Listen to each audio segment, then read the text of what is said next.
ये कहानी है एक खामोशी की। ऐसी खामोशी जो किसी ने आज तक तस्वुर भी ना की हो, और ऐसी खामोशी जिसका अंजाम किसी ने सोचा तक ना हो। ये एक निजी क्लब है जहाँ चंद पुराने अमीर मर्द बैठकर वक्त गुजारते हैं। वो तमाम वहाँ खामोशी से रहते हैं, दुनिया के शोरगुल से दूर। क्लब में एक और शख्स मौजूद है जो बाकी सब से बहुत मुख्तलिफ, ज्यादा बातें करने वाला है। उसका नाम जिमी टेनिसन है। जिमी एक नौजवान है और हमेशा बेफजूल की बातें करना इसका मशगला है। क्लब के बाकी लोग जिमी की इस आदत से बहुत तंग है। इस क्लब का एक और मेंबर आर्ची टेलर है जो बहुत संजीदा मिजाज और खामोशी को पसंद करने वाला है। आर्ची टेलर भी जिमी की बोलने की आदत से बहुत तंग आ चुका है। फिर एक रोज जिमी अपनी आदत से मजबूर क्लब में बेफजूल की बातें करने में मगन है, जिससे हर एक मेंबर तंग है। आर्ची टेलर जो कि एक सोफे पर बैठा अखबार पढ़ रहा है, जिमी की आवाज से चिढ़ जाता है। जिमी की आवाज आर्ची के कानों को खनकने लगती है। क्लब का मैनेजर आर्ची के बगल में आकर बैठ जाता है। आर्ची मैनेजर को बताता है कि आज फिर जिमी ने अपनी फजूल की बातें शुरू की हुई हैं। ऐसे लोग अपनी बातें सुनाकर दूसरों से पैसे उधार लेने की फिराक में होते हैं। आर्ची घंटी बजाकर वेटर को बुलाता है। आर्ची वेटर को एक कागज का नोट देता है और कहता है कि इसे जाकर जिमी को दे दे और कहना कि ये आर्ची की तरफ से है, इसे फौरी तौर पर पढ़े। वेटर वो नोट लेकर जिमी के पास चला जाता है। जिमी मामूल की तरह बातें करने में मशगूल है। वेटर उसे बताता है कि ये नोट आर्ची टेलर की तरफ से है। जिमी वेटर को कहता है कि इसको वहाँ साइड पर रख दो, मैं बाद में देख लूंगा। लेकिन वेटर उसे बताता है कि आर्ची टेलर की हिदायत है कि आप इस नोट को फौरी तौर पर पढ़ें। जिमी आर्ची टेलर की तरफ देखता है और तंग आकर वेटर से वो नोट ले लेता है। नोट को पढ़ते ही जिमी अपनी सीट से उठ जाता है और गुस्से में कहता है कि ये कैसा मजाक है। बाकी मेंबर्स भी ये देखकर मुतजस्सिस हैं कि न जाने नोट में ऐसा क्या लिखा है। आर्ची टेलर बुलंद आवाज करके कहता है कि बताओ जिमी, इस बारे में तुम्हारा क्या ख्याल है। जिमी कहता है क्या ये किसी तरीके का मजाक है? अगर ये मजाक है तो बहुत ही घिनौना मजाक है। आर्ची कहता है कि ये कोई मजाक नहीं है, तुम मुझे जानते हो, मैं मजाक नहीं करता। आर्ची जिमी से पूछता है कि अगर तुम्हारी इजाजत हो तो मैं बाकी लोगों को बताऊं कि मैंने नोट में क्या लिखा है। आर्ची बुलंद आवाज करके कहता है कि मैंने जिमी टेनिसन को एक शर्त लगाने का कहा है, जिसको जीतने के बदले में मैं उन्हें $5 लाख दूंगा, और शर्त यह है कि जिमी को पूरे साल के लिए खामोश रहना है, एक भी लफ्ज नहीं बोलना। सब लोग ये सुनकर दंग रह जाते हैं। आर्ची मजीद कहता है कि शर्त की चंद हदायत ये है कि जिमी को पूरे साल के लिए एक शीशे के कमरे में रखा जाएगा ताकि मैं या कोई भी क्लब का मेंबर उसका मुआयना कर सके, इस पर नजर रख सके कि वो कुछ बोले ना। इस दौरान जिमी को इसकी जरूरत की हर चीज मुहैया की जाएगी और वो कागज पर लिखकर हमसे कुछ भी मांग सकता है, लेकिन वो बोल नहीं सकता। एक भी जुमला या एक भी लफ्ज उसके मुंह से नहीं निकलना चाहिए। जिमी आर्ची से पूछता है कि क्या मैं ऐसी अजीबोगरीब शर्त की वजह मालूम कर सकता हूँ। आर्ची उसे बताता है कि मैं तुम्हें इस क्लब में सबसे ज्यादा नापसंद करता हूँ। तुम्हारी कोई क्लास नहीं है कि तुम हम जैसे लोगों के दरमियान बैठो, और तुम्हारी फजूल बोलते रहने की आदत जिससे हम सब बहुत तंग आ चुके हैं। तो मैंने सोचा कि तुमसे शर्त लगाकर क्लब में सुकून पैदा कर सकूं, लेकिन मैं जानता हूँ तुम खामोश नहीं रह सकते, तुम्हारी नेचर में खामोश रहना लिखा ही नहीं है। जिमी आर्ची की ये बातें सुनकर बहुत गुस्से में होता है और कहता है कि तुमने मेरे किरदार पर उंगली उठाई है, मैं तुम्हें गलत साबित करके रहूंगा। और जिमी ये कहकर शर्त कबूल कर लेता है। जिमी आर्ची से पूछता है कि मैं एक साल के लिए कहाँ पर रहूंगा। आर्ची उसे बताता है कि उसे क्लब की बेसमेंट में एक शीशे के कमरे में रखा जाएगा जहाँ माइक्रोफोन लगे होंगे जो तुम्हारी हर एक आहट पर नजर रखेंगे। हम सब लोग तुम्हारा वहाँ मुआयना करेंगे कि तुम कुछ बोल तो नहीं रहे। ये कमरा कल रात तक तैयार हो जाएगा और कल ही तुम्हें उस कमरे में दाखिल कर दिया जाएगा, और अगर तुमने 12 महीने इस कमरे में बगैर बोले गुजार लिए तो तुम्हें $5 लाख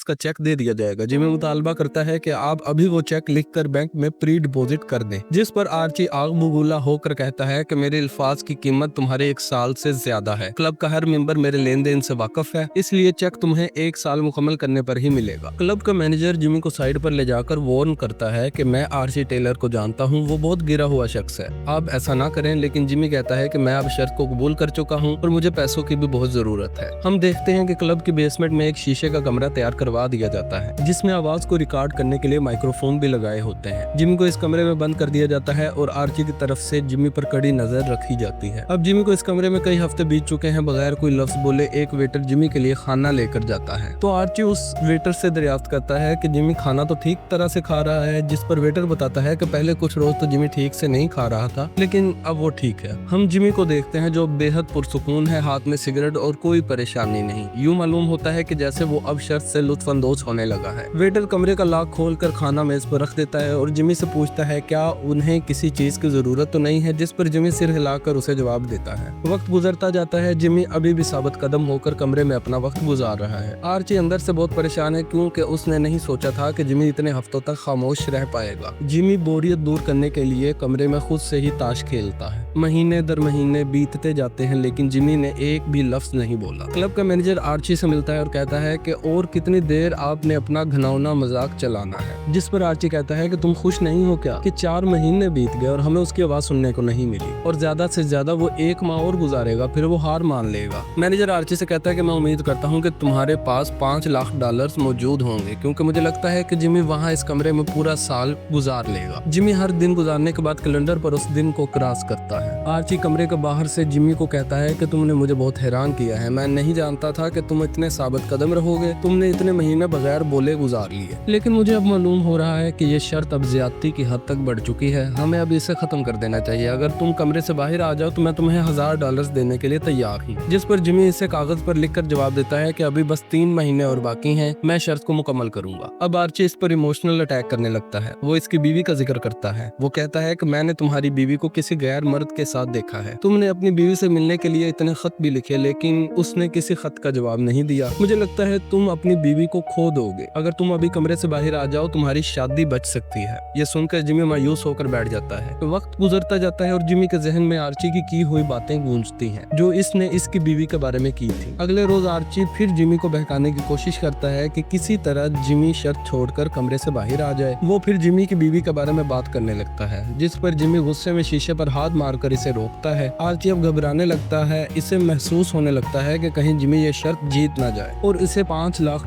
जिमी को देने होंगे। वो चिल्लाकर कहता है तुम बाहर आ जाओ, अभी मैं $5000 देने के लिए तैयार हूँ, लेकिन जिमी इनकार कर देता है। वो हाथ के इशारे से बताता है कि 1 और महीना और मैं ये शर्त जीत जाऊंगा। अब पूरा 1 साल बीत चुका है। क्लब के मेंबर्स आपस में बातें कर रहे हैं कि मुझे यकीन नहीं आ रहा कि उसने एक पूरा साल इस कमरे में बगैर बोले गुजार लिया। मैनेजर आर्ची से कहता है कि याद करो, पूरे 1 साल पहले तुमने अपने आप को बर्बाद कर लिया था और जो मन घड़त बातें तुमने उसकी बीवी के बारे में की वो सब पता चल चुका है। मैंने नहीं सोचा था कि तुम इतना गिर जाओगे। आर्ची बेसाख्ता होकर कहता है कि उसने ऐसा कैसे कर दिया, ये बिल्कुल नामुमकिन था। वो बुखलाया हुआ है। घंटी बजती है। 1 साल 12 महीने 365 दिन पूरे हो चुके हैं। क्लब के तमाम मेंबर्स मुतजस्सिस उस फातिह जिमी से मिलने के लिए बेचैन। जिमी फातिह बनकर दरवाजे से बाहर आता है। पूरा क्लब उसका तालियों से इस्तकबाल करता है। फातिह जिमी हारे हुए आर्ची की तरफ बढ़ता है और उसके सामने अपना हाथ बढ़ाता है अपनी इनामी रकम लेने के लिए। जिमी के चेहरे पर जीत की लाली और आर्ची के चेहरे पर मायूसी वाज़ेह है। आर्ची लरजती हुई आवाज में बोलता है कि जिमी, तुमने मुझे गलत साबित किया, तुमने ये नामुमकिन शर्त जीत ली है, लेकिन सच तो ये है कि मैं एक फ्रॉड हूँ। पूरा क्लब आर्ची की बात सुनकर चौंक जाता है। आर्ची मजीद कहता है कि मेरे पास कोई $5 लाख नहीं है, मैं खुद एक बर्बाद शख्स हूँ और जो मैंने तुम्हें $5000 की ऑफर की थी मेरे पास तो वो भी नहीं है। मुझे वो भी गलियों में भीख मांगकर इकट्ठे करने पड़ते। मैं कुछ साल पहले अपनी तमाम दौलत खो चुका हूँ। आर्ची की ये बातें जिमी पर पहाड़ बनकर गिर रही थी।